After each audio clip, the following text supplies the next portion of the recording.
Botaï, pour un peu compléter et continuer l'idée d'hier que Yaakov Vino l'omet, il faut rajouter une idée très importante, très intéressante. On sait très bien que lors d'une levaya, alors il y a une mitzvah de kri'a. On apprend ça des psukim, de Iyov, etc. En fait, quelle est l'idée de la kri'a? L'idée de la kri'a, c'est comme pour dire aux personnes endeuillées, aux personnes qui maintenant sont encore, qui ont la douleur de la séparation de leurs proches, de même que vous comprenez qu'un habit, une fois qu'il a vieilli, qu'il a été hésité, ou qu'il est déchiré, on va l'enlever, ça n'empêche pas que la personne continue à vivre. Et toujours là, on change d'habit, on change de lieu. Là aussi, Rabotai, le défunt, c'est vrai, la séparation de ce monde-là, de lui, de son corps, c'est comme la séparation d'un habit. Mais lui, il reste toujours vivant.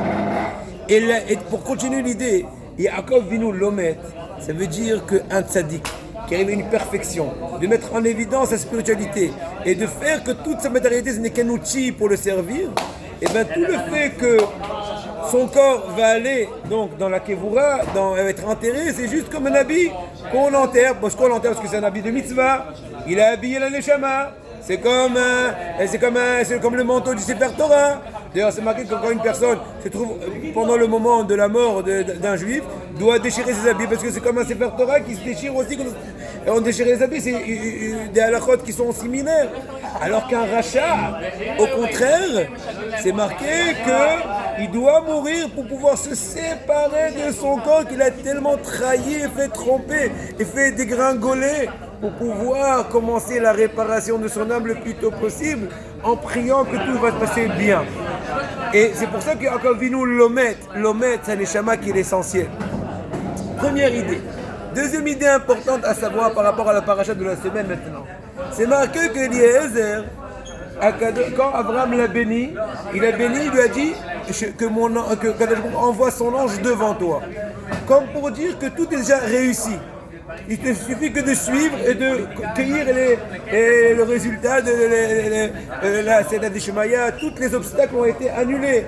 Ils ont voulu, il a tout de suite eu Kvitata Derer, et le Betouel il a voulu empoisonner, il est mort lui-même parce qu'il y a un interchange des assiettes, etc. Mais quand il raconte à la vanne, et le récit, alors il change. Il leur dit qu'Abraham, mon maître, m'a béni, que Akadosh Baruch Hu enverra ton ange avec toi. Il n'a pas dit devant toi. Comme pour faire dépendre un peu de son travail de Eliezer, pour ne pas donner l'occasion à la vanne de dire si c'est déjà parti, fini, l'ange est devant toi, qu'est-ce que tu te moques de nous de demander notre autorisation? Vous êtes, comment dirais-je, faites des faits accomplis, etc. etc. Rabotai met le message.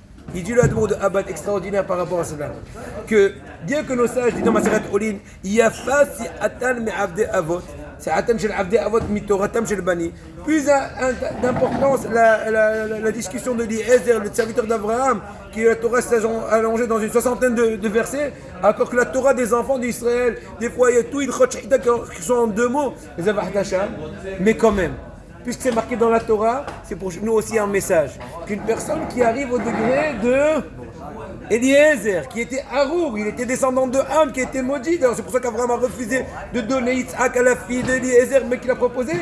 Mais à la fin de compte, il est devenu Baruch, comme ce qu'il lui a dit Lavan, en fin de compte, il dit Bo Beruch Hashem. Il est tellement soumis à Abraham qu'il a pu jouir d'arriver à un degré ultime.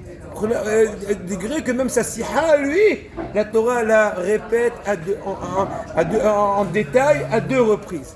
Pour nous, c'est un grand message. Plus une personne va se soumettre à la Torah, c'est marqué, et avec ça je finis, Mirtzot Hashem Darkeish. Quand Kadosh Baruch Hu est satisfait des chemins de l'homme, qui s'est travaillé, Gam Oivav, même ses ennemis, dit le Yetzer Hara, Yashim Imo, il va faire la paix avec lui, et je suis un mauvais client. Au lieu que je fasse échouer, c'est lui qui fait libérer tous mes prisonniers. Kani Ratzon, que je libère tous les prisonniers. Amen. Protège toutes les armées. Protège ton Israël. Uva Litzion Goel. Amen. Amen.